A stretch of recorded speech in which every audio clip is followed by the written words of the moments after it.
බ්‍රහ්මක යන්ත්‍රවල ක්‍රියාකාරී මූලධර්ම ගැන තමයි මුලින්ම අපි කතා කරන්නේ. බ්‍රහ්මක යන්ත්‍රවල ක්‍රියාකාරී මූලධර්ම කියන එකෙන්ද කලින් ඔයාලා දැන් දැනගන්න ඕනේ මේ බ්‍රහ්මක යන්ත්‍ර කියන්නේ මොනවාද? බ්‍රහ්මක යන්ත්‍ර කියලා කියන්නේ අපි භ්‍රමණය වෙන යන්ත්‍ර. මොනවා හරි භ්‍රමණයක් වෙන යන්ත්‍ර. දැන් මෝටරයක් කියලා ගන්න මෝටරයක් නම් කැරකෙනවා. කැරකෙනවා කියන්නේ භ්‍රමණයක්. හරි. භ්‍රමණය වෙන යන්ත්‍ර අපි බ්‍රහ්මක යන්ත්‍ර කියලා කියනවා. ඉතින් මේකේ ක්‍රියාකාරී මූලධර්ම මොනවාද? හරි. මේකට කලින් අපි කතා කරමු මේ බ්‍රහ්මක යන්ත්‍ර වලට අපි මේකෙදි කතා කරන්නේ මොනවාද?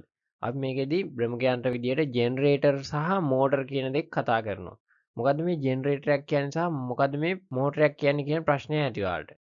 එතකොට මේ විදුලි ජනක කියලා කියන්නේ ජෙනරේටර්. ඔයා දන්නවා ඔයාලා ඉන්න පන්තියක හරි කොහෙදී හරි කරන්ට් එක ගියාම හොස්පිටල් එක හරි කරන්ට් එක ගියාම අපි කියනවා ජෙනිය ඕන් කරා කියලා. ඉතින් මේ ජෙනියෙන් කරන්නේ මේ විදුලිය නිපදවන එක. විදුලි බලාගාරයක් තියෙන. එතකොට මේකමයි. යාන්ත්‍රික ශක්තියක් මගින් විදුලිය නිපදවනවා. යාන්ත්‍රික ශක්තිය කියන්නේ මොකද්ද? යාන්ත්‍රික ශක්තිය කියන්නේ අපි මොකකින් හරි මේ මෝටරේ කරකවනවා. ඒ කරකවනකොට ඒකෙන් අපි මෝටර කියන්නේ ජෙනරේටරය තමයි මේකට කියන්නේ. එතකොට ඒකෙන් අපි විද්‍යුත් ශක්තිය නිපදවනවා. ඒ කියන්නේ දැන් ජල විදුලි බලාගාරයක නම් ජලයේ උඩ විභව ශක්තිය විදියට තියෙනවා. ඒක චාලක ශක්තිය විදියට ඇවිල්ලා ඒකෙන් මේ තලබමන කරකවලා ඒක යාන්ත්‍රික ශක්තියක් මේකේ තුල සිද්ධ වෙනවා. එතකොට ඒකෙන් විදුලි ජනකය මගින් විදුලිය නිපදවනවා. අර පොඩි කාලේ උදාහරණයක් ඕනනම් කරලා ඇති ඔය මෝටරයකට පොඩි බල්බයක් වගේ හයි කරලා මෝටරේ කැරකුවාම. ඔයාලට හොඳම උදාහරණය මතක ඇති ඩයිනමෝ. ඩයිනමෝ කියන්නේ මොකද්ද? බයිසිකලේ තිබ්බ ඩයිනමෝ. මේ ඩයිනමෝවෙන් මොකද ගන්නේ? ඩයිනමෝවෙන් අපි මේ රෝදෙට කැරකෙන්න ඒක හයි කරගත්තාන් පස්සේ රෝදෙත් එක කැරකුණාම මේකෙන් අපිට බල්බ් එක පත්තු කරගන්න පුළුවන්.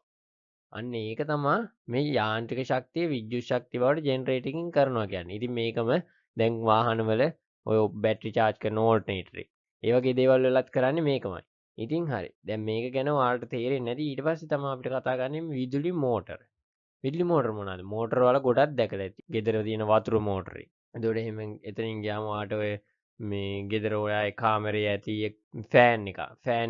ෆෑන් එකේ තියෙන මොකද්ද? විදුලි මෝටරයක්. ඉතින් මේ කියන දේවල් කරන්නේ මේ විදුලි මෝටරේ මගින් තමයි මේවා කරගන්නේ. ඉතින් ඒකෙදී අපි මොකද කරන්නේ? අර නිපදවගෙන තියෙන විද්‍යුත් ශක්තිය ජෙනරේටරයක් මගින් අපි නිපදවගත්ත විද්‍යුත් ශක්තිය අපි විදුලි මෝටර භාවිතයෙන් ආපහු යාන්ත්‍රික ශක්තිය බවට පරිවර්තනය කරනවා. යාන්ත්‍රික ශක්තිය කියන්නේ මේක තටු කැරකෙනවා. එතකොට යාන්ත්‍රික ශක්තියක් වෙන්නේ. ඉතින් ඒක විද්‍යුත් ශක්තිය යාන්ත්‍රික ශක්තිය බවට පත් කරන එක අපි විදුලි මෝටරෙන් සිද්ධ කරනවා. යාන්ත්‍රික ශක්තිය විද්‍යුත් ශක්තිය බවට පරිවර්තනය කිරීම විදුලි ජනකයක් මගින් සිද්ධ කරනවා. ඉතින් දැන් මේ කියන ටික පැහැදිලි වෙන්නේ නැති ඔයාලට අපි ඊළඟට බලමු දැන් මේකෙදි මේවා සිද්ධ වෙන්නේ කොහොමද? අපි මේ බ්‍රහ්මක යන්ත්‍ර වල ක්‍රියාකාරී මූලධර්මනේ. කොහොමද මේක භ්‍රමණය වෙන්නේ? එතකොට කොහොමද මේකෙන් කරන්ට් එක නිපද වෙන්නේ? මේ කියන ප්‍රශ්න වලට ඇති දැන්. මේක කොහොමද සිද්ධ වෙන්නේ? දැන් අපි බලමු ඒක ගැන කොහොමද සිද්ධ වෙන්නේ කියලා. ඉතින් මේකට කලින් මෙන්න මේ දේවල් ටික දැනගන්න ඕනේ. ධාරාවේ දිශාව හා චුම්බක ක්ෂේත්‍රයේ දිශාව. එතකොට මේකේ සිද්ධ වෙන්නේ මුලින්ම මේ ධාරාවක් යවලා ඒක මගින් තමයි මේකේ මේ විද්‍යුත් ශක්තියක් දීලා අපි යාන්ත්‍රික ශක්තිය බවට මෝටරයක් මගින් පරිවර්තනය කරගන්නේ කොහොම? අපි මේ මෝටරේ කරකවලා මේ විද්‍යුත් ශක්තිය බවට පත් කරගන්න. ඉතින් මේකෙදි මේ චුම්බක ක්ෂේත්‍රයේ මේ ධාරාවක් කියන දෙක බලපානවා. එතකොට මේ ධාරාවයි චුම්බක ක්ෂේත්‍රයේ අතර තියෙන සම්බන්ධය ගැන අපි දැනගන්න ඕනේ. එතකොට මොකද්ද මේ ධාරාවයි චුම්බක ක්ෂේත්‍රයේ අතර තියෙන සම්බන්ධය?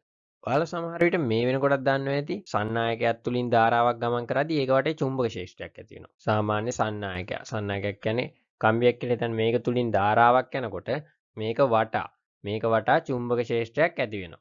ඉතින් මේක කොහොමද පිහිටන්නේ කොයි පැත්තටද පිහිටන්නේ කියන එක ගැන අපි දන්නේ නැහැ. අපි දන්නේ සන්නායකයක් තුලින් ධාරාවක් යනකොට ඒක වටා චුම්බක ක්ෂේත්‍රයක් ඇති වෙනවා කියන එක විතරයි. ඉතින් මේක හොයාගන්න ඕනේ අපිට. මොකක් හරි දෙයක් කරද්දී අපිට මේ කොහෙටද මේ චුම්බක ක්ෂේත්‍ර පිහිටන්නේ? ධාරාව ගමන් කරද්දී මොන පැත්තටද චුම්බක ක්ෂේත්‍ර පිහිටන්නේ? ධාරාවේ දිශාවට අනුව කොයි පැත්තටද පිහිටන්නේ කියන එක. ඉතින් මේක හොයන්න අපිට නියමයක් දීලා තියෙනවා මැක්ස්වෙල්ගේ දකුණත් කස්කුරුප්පු නියමය. එතකොට මේ නියමය පාවිච්චි කරලා හොයාගන්න පුළුවන් මොකද්ද? ධාරාවක් ගමන් කරද්දී ඒ ධාරාවේ දිශාවට අනුව චුම්බක ක්ෂේත්‍රය කොහොමද පිහිටන්නේ කියන එක ගැන. අපි මුලින්ම බලමු මේ මොකද්ද මේ මැක්ස්වෙල්ගේ දකුණත් නීතිය. එහෙම නැත්නම් කස්කුරුප්පු නීතිය කියලා කියන්නේ. මැක්ස්වෙල්ගේ කස්කුරුප්පු නියමයෙන් කියන්නේ බෝතලයක් කිරළ මෝඩියකින් වසා ඇති විට. ඒ කියන්නේ කිරළ මෝඩි වලින් වහලා තියෙන බෝතල් වල සමහරට දාන්න ඇති. ඉතින් මේ බෝතලයක් විවෘත කරද්දී භාවිතා කරනවා කස්කුරුප්පුව කියන එක. මේ කස්කුරුප්පු කියන එක භාවිතා කරනවා ඒ ඇබ ගලවන්න. ඉතින් මේ කස්කුරුප්පුවෙන් කරන්නේ මෙන්න මේ වගේ ස්කුරුප්පුවක් කස්කුරුප්පුවේ කෙරවල තියෙන්නේ. ඒකේ කෙරවල අනිත් කෙරවල මේ අල්ල ගන්න කැලේ මිටක් තියෙනවා. ඉතින් මේක කරකවලා ඉවරලා මේක හිර වුණාම ඇබේ ගලව ගන්නවා. ඉතින් මැක්ස්වෙල්ගේ කස්කුරුප්පු නීතියෙන් කියන්නේ ඒක ගැන කස්කුරුප්පුව දක්ෂිනාවර්තව. කස්කුරුප්පුව දක්ෂිනාවර්තව භ්‍රමණය කරොත් ඔයගොල්ලෝ දන්නවා ඇණයක් වුණත් දකුණට කරකවද්දි ඇතුළට ඔහම යනවා. ඉතින් ඒ වගේ කස්කුරුප්පුව දක්ෂිනාවර්තව භ්‍රමණය කරන විට එය ගමන් කරන දිශාව.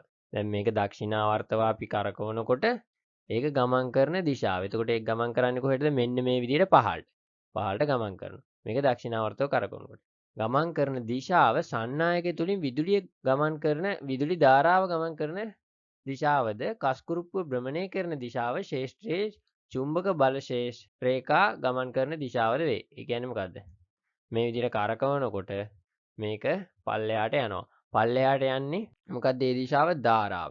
එතකොට අපි මේක අතින් කරකවන්නේ දක්ෂිනාවර්තව මේක කරකවනවා නම් මේ යන්නේ ඒක තමයි චුම්බක ශේෂ්ත්‍රයේ දිශාව. දැන් මේක වයර් එකක් නම් මේක මේ යන්නේ අපි මෙහෙම යටට යනවා නම් ඒ කියන්නේ ධාරාව මෙහෙම යටට. එහෙමනම් අපි මේක මෙන්න මේ විදිහට කරකවන්න ඕන දක්ෂිනාවර්තවනේ මේක පහළට යන්න නම්. හරි. එතකොට චුම්බක ශේෂ්ත්‍ර පීඩන්නේ මෙන්න මේ දාලා තියෙන මැග්නටික් ෆීල්ඩ් කියලා ලියලා තියෙන්නේ.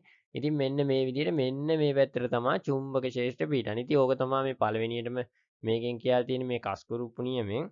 ඉතින් මේකම අපිට මෙන්න මේ විදිහට කරගන්න හොයාගන්න පුළුවන්. මේ රයිට් හෑන්ඩ් රූල් දකුණත් නීතිය කියලත් ඒකටම තමයි කියන්නේ. ඉතින් මේ විදිහට දැන් හිතන්න මේක සන්නායකය කියලා හිතන්න. එතකොට මේකේ අපි මේ විදිහට අතින් අල්ල ගන්නවා.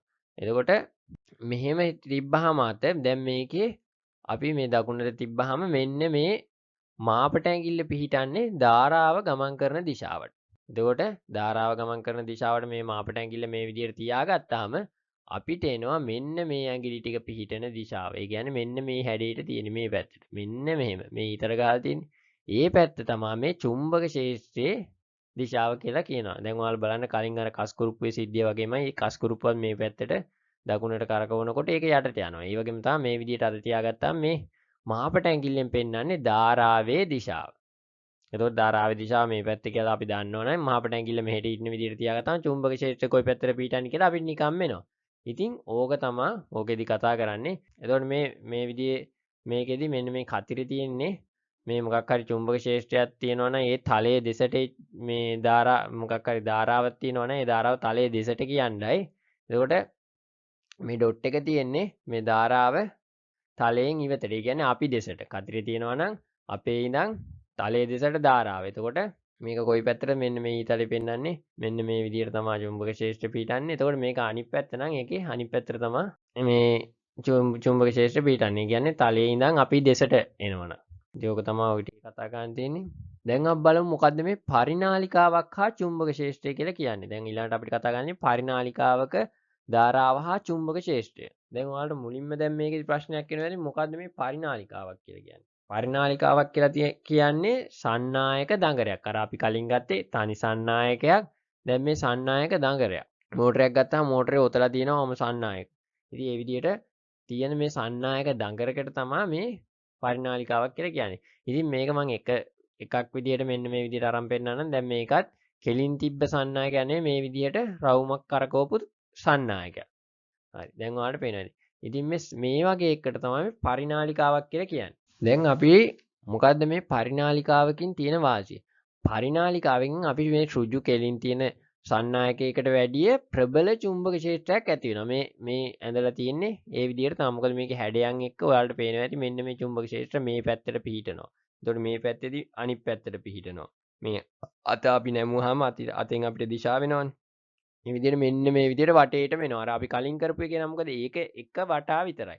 මේකෙදි මෙහෙම එක එක හැඩවලට එනවා. එතකොට මේකේ ප්‍රබල චුම්බක ක්ෂේත්‍රයක් ඇති වෙනවා මේ විදිහට පරිනාලිකාවක් ගත්තාම. අපි ඉස්සෙල්ලා කතා කරපු ඍජු සන්නායකයකට වැඩිය.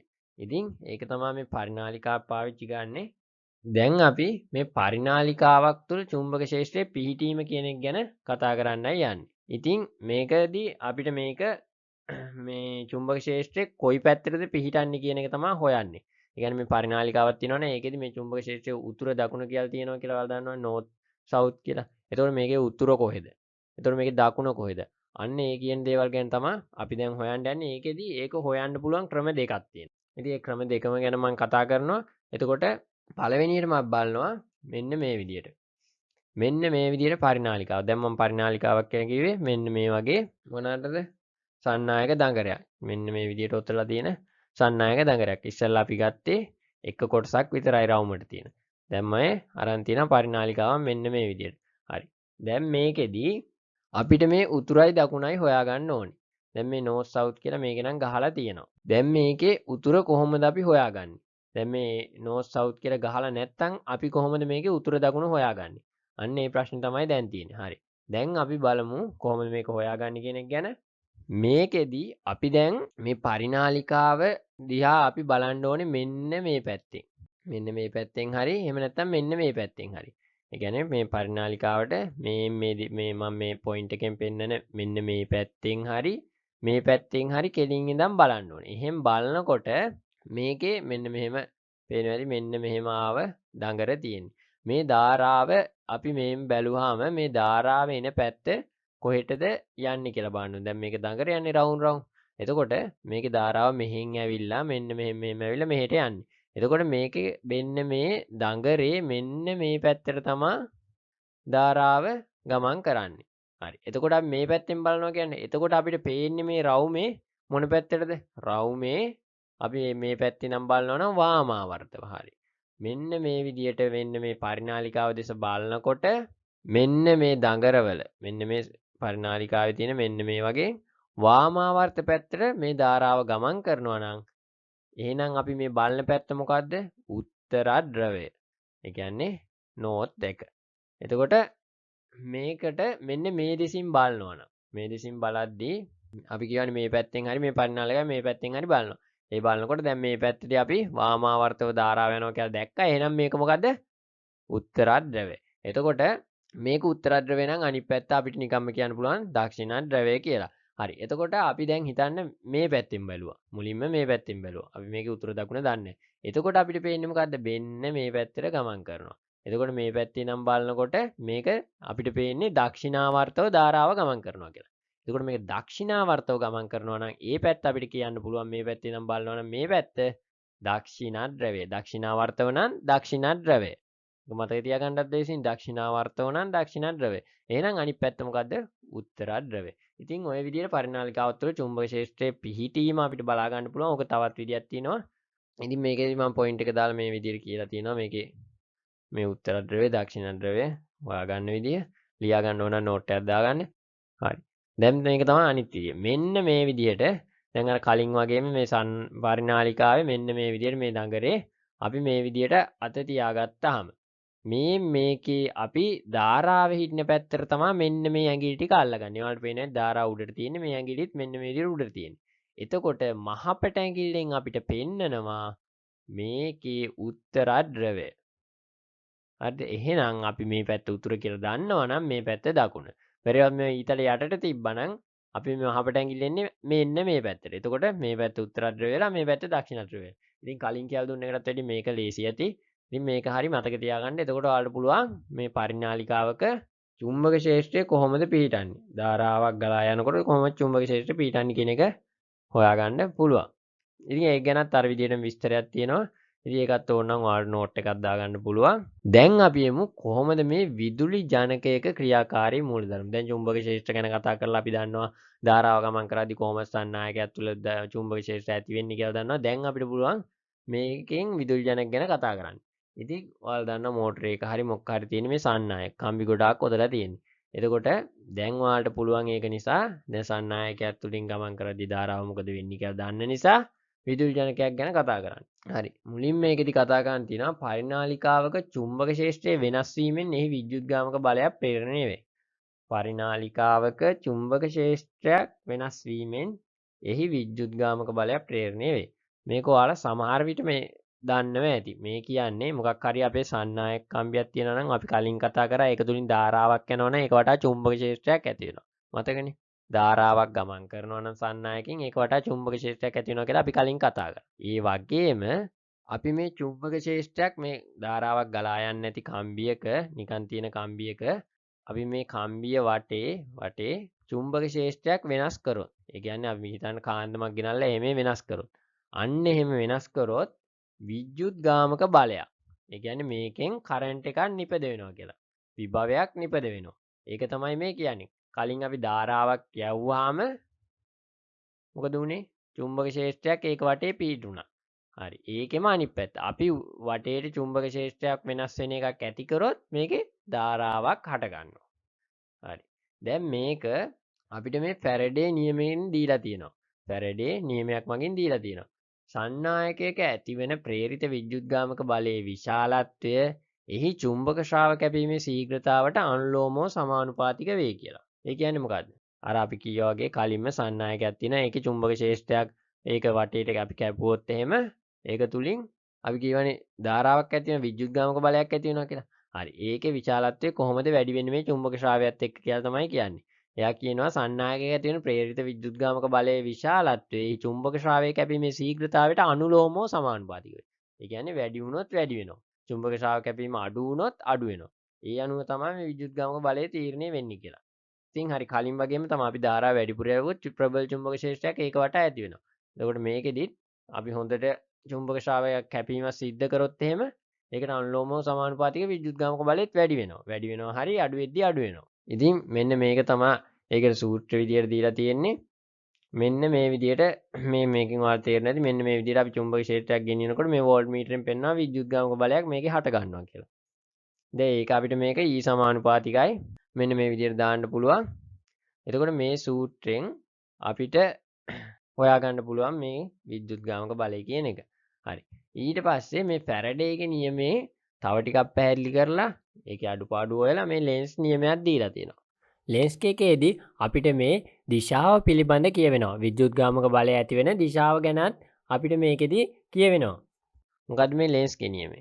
ෆැරඩේ නියමයට අනුව ප්‍රේරණය වන විද්‍යුත්ගාමක බලය නිසා උපදින ධාරාව හේතු කොටගෙන ඇතිවන විද්‍යුත් චුම්බක ක්ෂේත්‍රයේ විද්‍යුත්ගාමක බලය ඇතිවීමට හේතු වූ චුම්බක ක්ෂේත්‍රයේ වෙනස් වීමට ප්‍රතිවිරුද්ධ ලෙසිනි. මොකද්ද මෙයා මේ කියන්නේ? ෆැරඩේ නියමයට අනුව ප්‍රේරණය වන විද්‍යුත්ගාමක බලය නිසා උපදින ධාරාව හේතු කොටගෙන ඇතිවන චුම්බක ක්ෂේත්‍රයේ විද්‍යුත්ගාමක බලය ඇතිවීමට හේතු වූ චුම්බක ක්ෂේත්‍රය වෙනස් වීමට ප්‍රතිවිරුද්ධ ලෙසිනි. මේක ටිකක් තේරෙනවා මදි ඇති. හරි. මෙයාෙන් කියන්නේ මෙන්න මේ විදියට අපි මේ චුම්බක ක්ෂේත්‍රයක් මෙන්න මේ විදියට පරිනාලිකාවක් තියෙද්දි මෙන්න මේ විදියට චුම්බක ක්ෂේත්‍රයක් ගෙනියනවා. දැන් මේක මේ පැත්තට ගෙනියද්දි මේ කට්ට ගැලවනෝමීටරේ කට්ට බිඳුවේ ඉඳන් මේ ධන පැත්තට යනවා.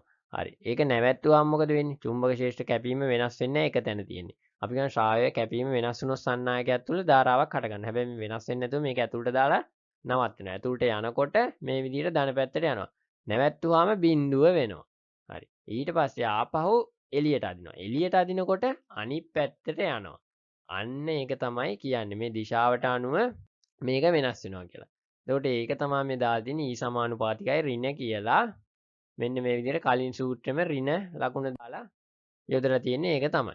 එතකොට ඒව පාවිච්චි කරලා අපි මේ සූත්‍රයන් ගොඩනගා ගන්නවා දැන් බලමු මේක. හරි. ඉස්සෙල්ලා සූත්‍රෙම ආවා ෆැරඩේගේ සූත්‍රය මෙන්න මේ විදිහට ගත්තා. ඊට පස්සේ මේ ෆැරඩේගේ නීතිය අපි දැම්මේ අර තිබ්බ පරිනාලිකාවටම. හරි. දැන් අපි මේකේ මේ පරිනාලිකාවේ එක් දඟරයක් සලකනවා. එතකොට අපිට මේ සමානුපාතික ලකුණ අයින් කරලා එක් දඟරයක් හින්දා E සමානයි කියලා අපිට දාලා මේ විදිහට මේ සූත්‍රය ගොඩනගා ගන්න පුළුවන්. හරි. ඊට පස්සේ මේ දඟරේ දැන් අපි මේ එක මුදුවක් සඳහානේ අර පරිනාලිකාවේ තිබ්බේ එක රවුමක් සඳහා. එතකොට මේකේ රවුම් අපි දන්නවා වට n ප්‍රමාණයක් තියෙනවා. n ප්‍රමාණය කියන්නේ අපි වට ගන්න දන්නේ සූත්‍රයට n කියලා දාගන්නවා. එතකොට වට ගාන අපි හොයාගත්තාම මේ n වෙනුවට ඒ වට ගාන ආදේශ කරනවා. n ප්‍රමාණයක් දාගත්තාම මෙන්න මේ විදිහට අපිට සූත්‍රය ගොඩනගා ගන්න පුළුවන් වෙනවා. හරි. දැන් මේකේ ඒ විදිහටම තමයි අර අනිත් ටිකත් මෙන්න මේ විදිහට අනිත් ටිකත් මේ ඍණ ලකුණු දාලා අර ලෙන්ස්ගේ නියමයට අනුව මේක ලියලා තියෙන්නේ මේකම ලෙන්ස් නියමයට අනුව. හරි. E කියන්නේ ප්‍රේරිත විද්‍යුත්ගාමක බලය කියලා දීලා දිනවා. dt කියන්නේ d5 බෙදීම dt කියන්නේ ශ්‍රාවය වෙනස් වීමේ ශීඝ්‍රතාවය. දැන් අපි ගානක් බලමු. වට 1200කින් යුත් පරිනාලිකාවක් ගලා යන චුම්බක ශ්‍රාවය 0.1 තප්පර තුලදී 400යි මයික්‍රෝවේබ් සිට 0 දක්වා අඩු කර ප්‍රතිවිරුද්ධ දිශාවට එනම් ඍණ 400යි මයික්‍රෝවේබ් දක්වා වැඩි කිරීමේදී උපදින විද්‍යුත්ගාමක බලයේ විශාලත්වය සොයන්න කියලා ඔයාලට ගාන දීලා තියෙනවා. චුම්බක ශ්‍රාවය වෙනස් වීම. චුම්බක ශ්‍රාවය වෙනස් වීම කියන්නේ ෆයිනල් එකෙන් අඩු කරනවා අපි ඉනිෂියල් එක. ඒ කියන්නේ අවසාන එකෙන් ආරම්භය අඩු කරනවා. එතකොට 400යි මයික්‍රෝවේව තමයි ආරම්භය.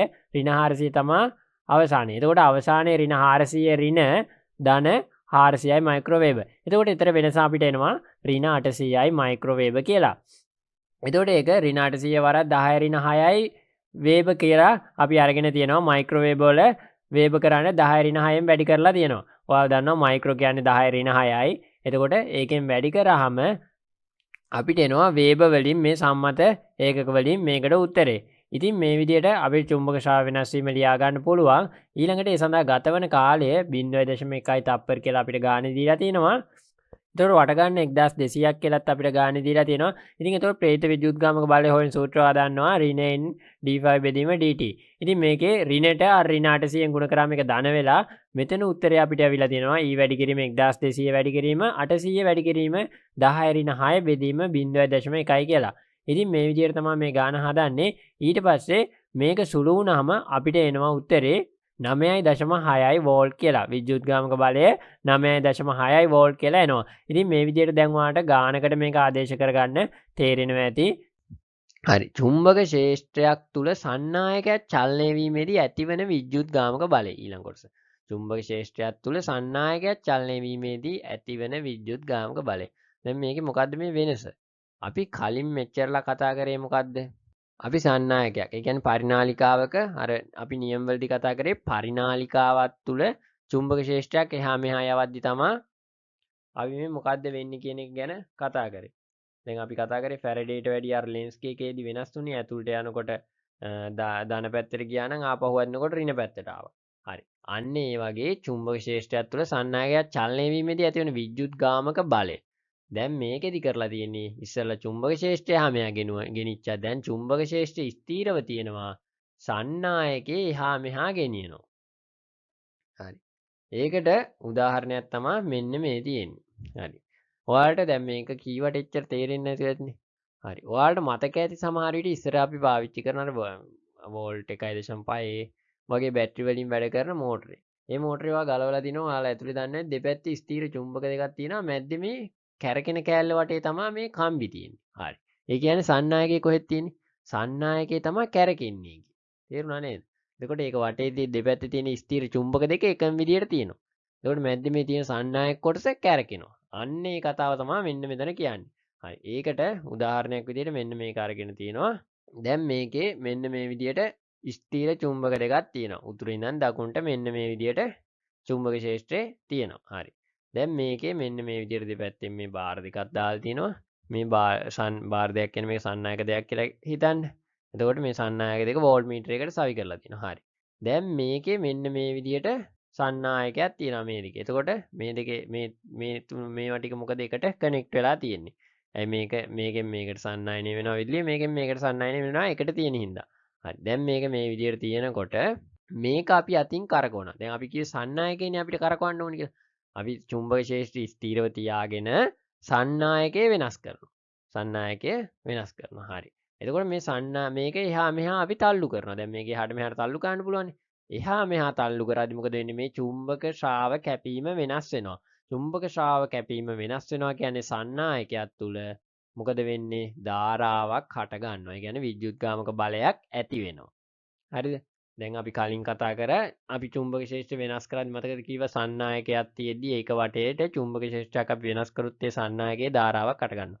හරි. ඒකම තමයි මේ කරන්නේ. මේ චුම්බක ක්ෂේත්‍රය ස්ථිරව තියෙද්දි මේ සන්නායකයේ හැම මෙහා යවනවා. එතකොට චුම්බක මේ ශ්‍රාව කැපීම වෙනස් වෙනවා. හරි. එතකොට මේක තුල විද්‍යුත්ගාමක බලයක් ඇති වෙනවා. හරි. ඒක තමයි මේ වෝල්ට් මීටරෙන් පෙන්නනවා මෙයා මේම ධනට හෝ ඍණට යනවා.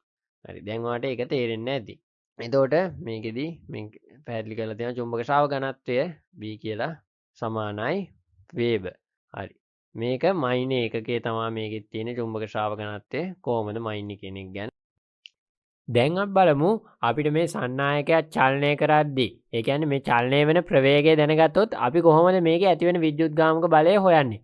ඒ කියන්නේ මේ චලනය වෙන ප්‍රවේගයත් එක්ක ඒ ප්‍රවේගය වැඩි වෙනකොට කොහොමද විද්‍යුත්ගාමක බලය? අන්න ඒකට අනුව අපි ඒක හොයන්න සූත්‍රයක් ගොඩනගා ගන්න ඕනේ. ඒ සූත්‍රය ගොඩනගා ගන්නේ කොහොමද කියන එක ගැන දැන් අපි බලමු. B සමානයි π බෙදීම A.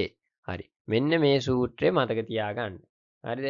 එතකොට මේකේ B කියන්නේ මොකද්ද? ශ්‍රාව ඝනත්වය සමානයි මේ මොකද්ද? මේකෙන් කියවෙන්නේ චුම්බක ශ්‍රාවය. චුම්බක ශ්‍රාවය.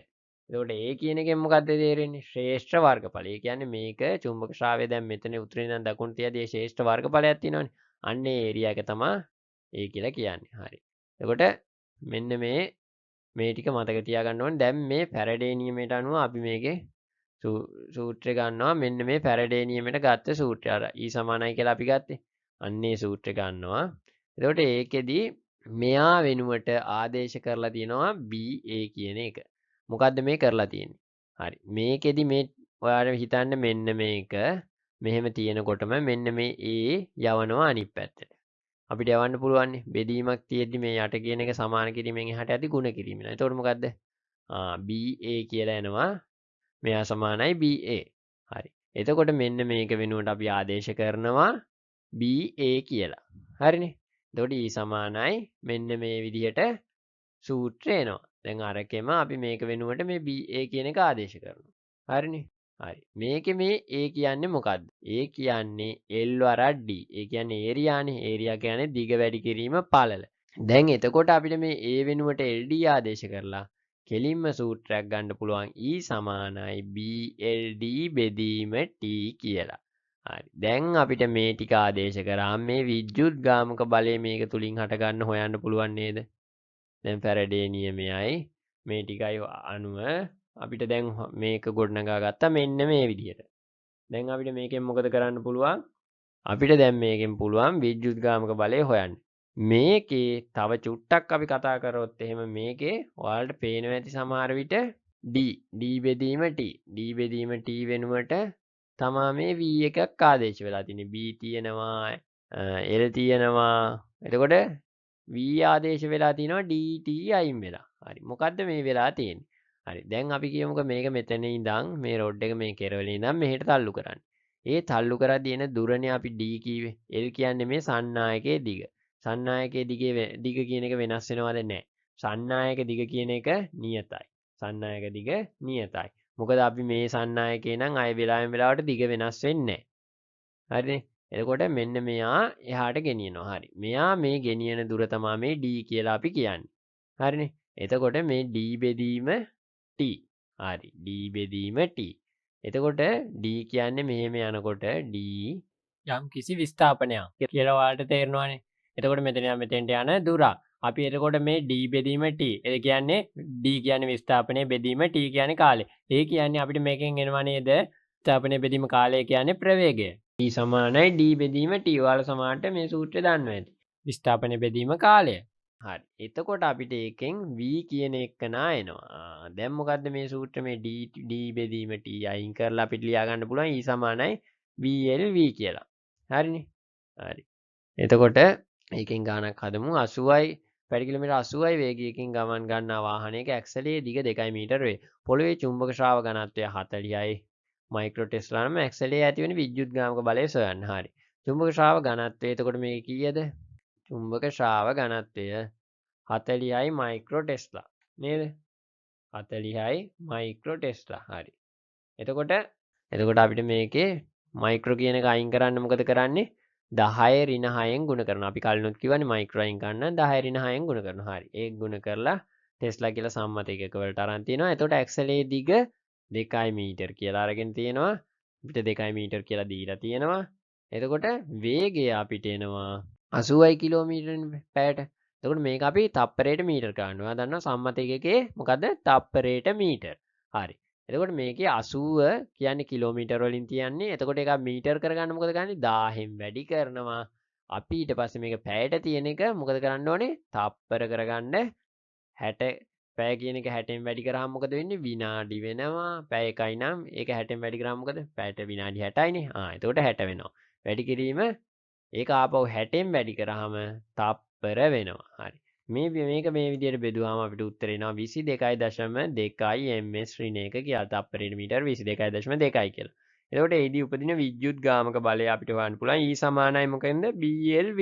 දැන් අපිට E සමානයි BLV මෙන්න මේ වගේ ගානකට ආදේශ කරන්න පුළුවන්. දැන් ඔයාලට මේ වගේ ගානක් ආවොත් ඔයාලට කෙලින්ම මේක මතක් වෙනවා. නැත්නම් ඔයාලට මේක ඉගෙනුවාට තේරෙන්නේ විතරක් තේරෙන්නේ නැහැ නේ. දැන් ඔයාලට තේරෙන්නේ නැති කොහොමද මේක ගානකින් හදන්නේ. E සමානයි BLV. එතකොට මේ B කියන එක ඔයා දන්නවා 40යි කියලා චුම්බක ශ්‍රාව ඝනත්වය. එතකොට 40 වැඩි කිරීම 10 ඍණ 6 කියලා අපි දානවා මේක සම්මත 1 කරගන්න. ඊට පස්සේ වැඩි කිරීම 2 කියන එක මීටර වලින් තියෙනවා සම්මත 1 වලින් තියෙන්නේ. එතකොට අපි 1 ගුණ කිරීම 22.2 කියලා අපි හොයාගත්ත අර වේගය සම්මත එකක වලින්. ඊට පස්සේ අපිට උත්තර එනවා 1776 වැඩි කිරීම 10 ඍණ 6යි වෝල්ට් කියලා. හරි. මේකේ 10 ඍණ 6 අපි අයින් කරලා මයික්‍රෝ කියලා දාගන්නවා. එතකොට E සමානයි 1776යි මයික්‍රෝ වෝල්ට් කියලා අපිට මේ උපදිච්ච විද්‍යුත්ගාමක බලය හොයාගන්න පුළුවන්. දැන් ඔයාලට තේරෙනවා ඇතිනේ ඒක. හරි. ඊට පස්සේ අපි දැන් කතා කරන්න යන්නේ අපිට මේ වගේදී අපි කතා කරන්න ඕන දෙයක් තමයි මේ ෆ්ලෙමින්ගේ නියමය. ෆ්ලෙමින්ගේ දකුණත් නියමය, ෆ්ලෙමින්ගේ වමත් නීතිය. ඔය කියන දෙක ගැන අපි කතා කරන්න ඕනේ. මොකද මේ දෙකෙන් අපිට ප්‍රධාන වැදගත් දේවල් ටිකක් තියෙනවා. හරි. මේ මොකද්ද මේ ෆ්ලෙමින්ගේ දකුණත් නීතිය කියන එක ගැන අපි මුලින්ම කතා කරමු. ඊට පස්සේ ඊටු ටිකට යමු. හරි. ෆ්ලෙමින්ගේ දකුණත් නීතියෙන් කියන්නේ සුරතෙහි පළමු ඇඟිලි 3. සුරත කියන්නේ මොකද්ද? ඔයාගේ දකුණත. සුරත කියන්නේ හුරු අත, දකුණත. සුරතෙහි පළමු ඇඟිලි 3 එකිනෙක අංශක 90 බැගින් පිහිටි තල 3ක පිහිට වූ විට. හරි. එකිනෙක අංශක 90ක් පිහිටන විදිහට. ඒ කියන්නේ මෙන්න මේ විදිහට. එතකොට මේකයි අතර අංශක 90යි. ඔන්න ඔහොම එකක් එන්නේ. අංශක 90යි. එතකොට මේකයි මේ තියෙන. හරි. ඊට පස්සේ මෙයයි මෙන්න මෙහෙම එකන්නේ. මෙන්න මේ විදිහට. හරිද? හරි. මෙන්න මේ විදිහට එන්නේ. එතකොට අංශක 90යි. හරි. එතකොට පළමු ඇඟිලි තුන අංශක 90ට පිහිටන විදිහට තියාගත්තාම මේකේ මහපට ඇඟිල්ලෙන් සන්නායකයේ චලනය වන දිශාවද. හරි. මේකෙන් මහපට ඇඟිල්ලෙන් සන්නායකයේ අපි හිතමු මේ සන්නායකයේ උඩට තල්ලු කරනවා. හරි. අන්න එහෙට චලනය වෙන දිශාව තමයි මහපට ඇඟිල්ලෙන් පෙන්වන්නේ. එතකොට මෙයාගෙන් අපි මොකද්ද පෙන්වන්නේ? direction of the field. චුම්බක ක්ෂේත්‍රයේ දිශාව. හරි. දඹර ඇඟිල්ලෙන් සන්නායකයේ මගින් කැපෙන චුම්බක ක්ෂේත්‍රයේ පිහිටන දිශාවද දැක්වූ විට මැද ඇඟිල්ලෙන් සන්නායකයේ තුලින් ගලා එන ධාරාව පෙන්눔 කරයි. දැන් අපිට මේ සුරත් නීතිය දැම්මහම පස්සේ අපිට හොයාගන්න පුළුවන් ධාරාව කොහෙටද ගමන් කරන්නේ. සන්නායකය අපි දන්නවා සන්නායකය උඩට චලනය කරනවා.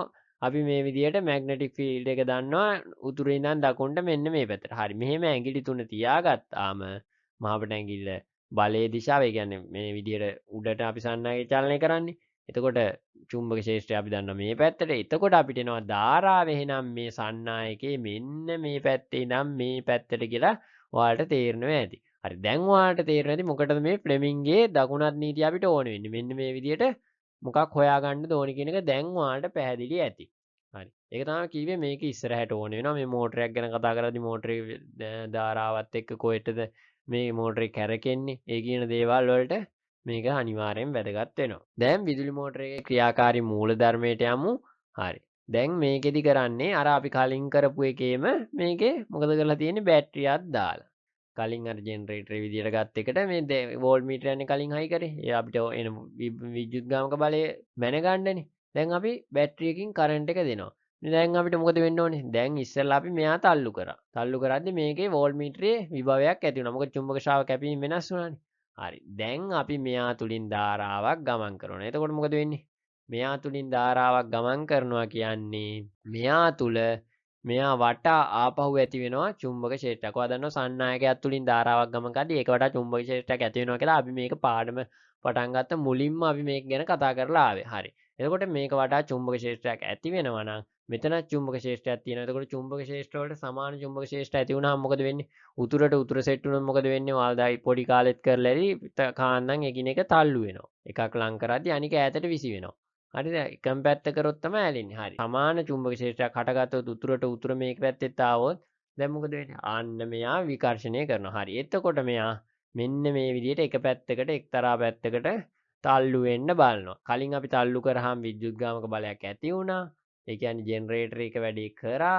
දැන් අපි මේ විදිහට බැටරියකින් කරන්ට් එක දුන්නාම මෝටරේ එක වැඩේ කරන එක පැහැදිලි කරන්න තමයි මෙන්න මේක කරන්නේ. මෙන්න මේ ඇටවුම ගත්තේ. හරි. එතකොට දැන් මෙයා මේ පැත්තට කරගෙනවා නම් මේක ආපහු ධන ඍණ මාරු කරාම මොකද වෙන්නේ? මෙයා අනිත් පැත්තට කරගෙන ගන්නවා. මේ කියන්නේ මේ චුම්බක ක්ෂේත්‍රයේ තියෙන දිශාව තුල පමණයි. මේක මෙහෙම දිගටම එන්නේ නැහැ. මේ තියෙන කොටසෙදි විතරයි මෙයා චලනය වීමක් සිද්ධ වෙන්නේ. එතකොට විදුලි මෝටරයක මූලධර්මය ඔයාලට දැන් මේකෙන් තේරුම් ගන්න පුළුවන් වෙයි. එතකොට ශ්‍රාව ඝනත්වයේ V වූ චුම්බක ක්ෂේත්‍රයක් තුල L දිගකින් යුත් සන්නායකයක්. හරි. ශ්‍රාව ඝනත්වයේ B වූ චුම්බක ක්ෂේත්‍රය. කියන්නේ මෙන්න මේ චුම්බක ක්ෂේත්‍රය තුළ L දිග ඇති සන්නායකයක් මේ විදිහට තියෙනවා. චුම්බක ක්ෂේත්‍රයේ ලම්බකව තබා චුම්බක ක්ෂේත්‍රයේ ලම්බකව තියලා තියෙනවා. ඒ තුලින් I ධාරාවක් ගලා යැවීමේදී එහි චලනයක් ඇතිවේ. මේක තුලින් ධාරාවක් ගලා යැවීමේදී චලනයක් ඇතිවේ. අපි කියපු කතාව තමයි ඒ කියන්නේ. හරි. ඊට පස්සේ සන්නායකයේ චලිතය සඳහා ඇතිවන බලයේ විශාලත්වය කෙරෙහි මේ සාධක කීපයක් බලපානවා. අපි අර කලින් කතා කරපු එකේ මේ සන්නායකයේ මේ චලනයේ වේගය දැන් ඔයා මෝටරේට කරන්ට් එක වැඩි කරගෙන ගියොත් මොකද වෙන්නේ? මෝටරේ වේගය වැඩි. කරන්ට් එක අඩු කරොත් මෝටරේ වේගය අඩුවෙන් කැරකෙන්නේ. හරි. අන්න ඒක තමයි මේ කියන්නේ. සන්නායකයේ ඇතිවන චලිතය. මෝටරේ චලනය වෙන්නේ. හරි. මේකෙත් මේ අපි කලින් කතා කරපු එකේ සන්නායකයේ චලනය සඳහා ඇතිවන බලයේ විශාලත්වය, ඒ කියන්නේ බලය කියන්නේ වේගයෙන් කැරගෙනවා. මේකේ පවර් එක. කෙරෙහි බලපාන සාධක මොනවද කියන එක ගැන තමයි මේ කතා කරන්නේ. හරි. එතකොට මේකේ චුම්බක ශ්‍රාව ඝනත්වය වැඩි කරොත් මොකද වෙන්නේ? මේ උඩට ඊතලයක් ගන්න මේක උඩට ඊතලයක් ගැට ගන්න තියෙන්නේ. මෙයා වැඩි වෙනවා නම් මෙයාත් වැඩි වෙනවා. එතකොට B වැඩි වෙනවා නම් F වැඩි වෙනවා. ශ්‍රාව ඝනත්වය වැඩි වෙනවා නම් බලය වැඩි වෙනවා. ඒ කියන්නේ මෝටරේ ඇති බලය වැඩි වෙනවා. එතකොට I වැඩි කරොත් I කියන්නේ ධාරාව. ධාරාව වැඩි කරොත් මොකද වෙන්නේ? ඔයා දන්නවා බැටරිය අපි එන්න ලොකු බැටරියකට යනවා නම් ධාරාව වැඩි කරගෙන යනවා නම් මෙයාගේ වේගය මොකද මෝටරේ වැඩි වෙනවා. හරි. L වැඩි කරනවා. L කියන්නේ සන්නායකය. සන්නායකයේ දිගක් තියෙනවනේ. අපි ඒ කම්බියේ අපි දැන් කලින් කතා කරපු එකේ දිගක් තියෙනවා. ඒ දිග එන්න වැඩි වෙනවා නම් ඒකේ ශ්‍රාව ඝනත්වයේ කැපීම වැඩි. එතකොට මොකද වෙන්නේ? එතකොට වේගය වැඩි වෙනවා. හරි. එතකොට මේ තුනට අනුව මේ බලය වැඩි වෙනවා කියන එක ඔයාලට තේරෙනවනේ. මේ තුනට අනුව බලය වැඩි වෙනවා කියන එක තේරෙනවා. එතකොට මේකෙන් අපිට ගන්න පුළුවන් F සමානුපාතිකයි. මේ බලය කියන එකන සමානුපාතිකයි. B වැඩි වුණත් මෙයා F කියන එකන වැඩි වෙනවා. I වැඩි වුණත් වැඩි වෙනවා. L වැඩි වුණත් වැඩි වෙනවා. හරි. එතකොට මේකේ මේ හැබැයි මේ L කියන එකන අපි ගන්න කොටසදී L කියන එකන නියතයි. දැන් ඔයා හිතන්න කලින් එකේ නම් ඒ තිබ්බ දිග එන්න වැඩි වුන්නේ නැහනේ. ඒකේ එකම දිගක් තිබ්බේ. එතකොට L කියන එකන නියතයි. හරි. එතකොට ඔයා දන්නවා මෝටරය නම් මෝටරය ඇතුලේ අපි කම්බිය ආපහු දික් කිරීමක් වෙන්නේ නැහැ නේ. එන විදියට තමයි තියෙන්නේ. එතකොට L කියන එකන සන්නායකයේ දිග කියන එකන නියතයි. එතකොට සන්නායකයේ දිග L නියත බැවින් මේකේ නියත නිසා මෙන්න මේ සමානුපාතික ලකුණ අයින් වෙලා F සමානයි BIL කියලා අපිට එනවා. එතකොට මේ සූත්‍රය අපිට මේ විදියට අරගෙන මේකෙන් පුළුවන් අපිට මේ F හොයන්න. ඒ කියන්නේ F ට මේ ටික ආදේශ කරලා F හොයන්නත් පුළුවන්. එතකොට මේ එකක් හරි වැඩි වෙද්දී ඔයාලට තේරෙනවා F වැඩි වෙනවා. හරි. එතකොට දැන් තේරෙනවා ඇති සන්නායක ඇති වෙන චලිතය සඳහා ඇති වෙන බලයේ විශාලත්වය කෙරෙහි බලපාන සාධක ගැන දැන් ඔයාලට හොඳ අවබෝධයක් මේ වෙනකොට තියෙන්න ඕනේ. හරි. B කියන්නේ ශ්‍රාව ඝනත්වයේ ටෙස්ලා වලින්ම ඉන්නේ. I කියන්නේ ධාරාව ඇම්පියර්. L කියන්නේ සන්නායකයේ දිග මීටර්. F කියන්නේ බලය. හරි. එතකොට ওই ටික ගැන තමයි යෝගෙදි කතා කරන්නේ. දැන් අපි ඒකට උදාහරණයක් කතා කරමු. 800 ඇම්පියර් ධාරාවක් ගලා යන 1 මීටර් දිග ඇති ශ්‍රාව ඝනත්වයේ 0.5 ටෙස්ලා වූ චුම්බක ක්ෂේත්‍රයක් තුල තබා ඇති විට ඒ මත ඇතිවෙන බලය සොයන්න කියලා තමයි අහල් තියෙන්නේ. හරි. චුම්බක ශ්‍රාව ඝනත්වය කීයද? 0.5 ටෙස්ලා. හරි. එතකොට 0.5 t චුම්බක ශ්‍රාව ඝනත්වය 0.5 t. සන්නායකයේ දිග අපිට දීලා දෙනවා 1 මීටර. හරි. ඊට පස්සේ සන්නායකයේ ගලා යන ධාරාව අපිට දීලා දෙනවා 800යි ඇම්පියර්ලු. හරි. එතකොට සන්නායකයේ මත ඇතිවෙන බලය කීයද? F සමානයි BIL සූත්‍රය ආදේශ කරලා දැන් ඔයාලට හොයන්න පුළුවන් නේද? කලින් ගාන අපි තියරි ගන්නවට වැඩිය මේ ගානත් එක්ක යනකොට ඔයාලට තේරෙනවා. හරි. එතකොට මේකට මේ විදියට ආදේශ කරාම සූත්‍රයට මේ විදියට උත්තරේ එනවා. මේක තුලින් ඇතිවෙන බලය 400යි නිව්ටන්. දැන් ඔයාලට මේකෙන් තේරෙනවා ඇතිනේ. මේක එක වුණා නම් මේක මොකද 800යි. ඒ කියන්නේ මේ චුම්බක ශ්‍රාව ඝනත්වය වැඩි වුණොත් මේකට අනුව මේක වැඩි වෙනවා. මේක වැඩි කරත් වැඩි වෙනවා. මේක වැඩි කරත් වැඩි වෙනවා. එතකොට ඒක තමයි අපි අර කලින් කතා කරේ බලය කෙරෙහි බලපාන සාධක. ඉතින් මේ තුනම බලපානවා සාධක විදියට. හරි. එතකොට අවසාන වශයෙන් කතා කරන්න ඕනේ ෆ්ලෙමින්ගේ වමත් නීතිය. දැන් මේ ෆ්ලෙමින්ගේ වමත් නීතිය අපිට මොකද වෙන්නේ? දකුණත් නීතියෙන් අපි ධාරාව කොහෙටද ගමන් කරන්නේ කියලා හොයාගත්තා. බලයයි චුම්බක ක්ෂේත්‍රයයි දන්නවනේ. මේ වමත් නීතිය අපි පාවිච්චි කරන්නේ මොකටද? ඉස්සෙල්ලා කතා කරේ දකුණත් නීතිය. දැන් ෆ්ලෙමින්ගේ වමත් නීතිය. වමත් නීතිය අපි පාවිච්චි කරන්නේ මොකටද? අපි මේ සන්නායකයක ධාරාව ගමන් කරන දිශාවයි චුම්බක ක්ෂේත්‍රය ගමන් කරන දිශාවයි අපි දන්නවනම් අපිට බලය කියන එක හොයාගන්න පුළුවන්. ඒකට තමයි අපි මේ ෆ්ලෙමින්ගේ වමත් නීතිය බලන්නේ. වමතෙහි පළමු ඇඟිලි තුන අංශක 90 පීඩනසේ පීට වූ විට අර කලින් විදිහටම චුම්බක ක්ෂේත්‍රයේ දිශාව මැද ඇඟිල්ලෙනුත් දඹර ඇඟිල්ලෙන් චුම්බක ක්ෂේත්‍රයේ දිශාවත් මැද ඇඟිල්ලෙන් විද්‍යුත් ධාරාව ගලා යන දිශාවත් දැක්වූ විට මහපට ඇඟිල්ලෙන් සන්නායකයේ බලයේ දිශාව ඇති වේ. කලිනුත් මේකෙන්නේ බලය. එතකොට මේ ටික අපි මේ විදිහට තියාගත්තාම අපිට බලය කොහෙටද කියලා හොයාගන්න පුළුවන්. දැන් ඔයාලට ෆ්ලෙමින්ගේ වමත් නීතියක් තේරෙනවනේ. හරි. ඉතින් මෙන්න මේ ටික තමයි මෙන්න මේ කොටසේදී අද අපි කතා කරන්න බලාපොරොත්තු වෙන්නේ. ඉතින් මේ වගේ තවත් වීඩියෝ මගේ channel එකේ තියෙනවා. ඔයාලට පුළුවන් ඒවත් බලන්න. ඒ වගේම ඉස්සරහට මේ වගේ කියන වීඩියෝ බලන්න ඔයා අනිවාර්යෙන් channel එක subscribe කරලා තියාගන්න. ඒ වගේම මේ වීඩියෝ එක ඔයාගේ යාළුවන්ට බලන්න අනිවාර්යෙන් share කරන්න.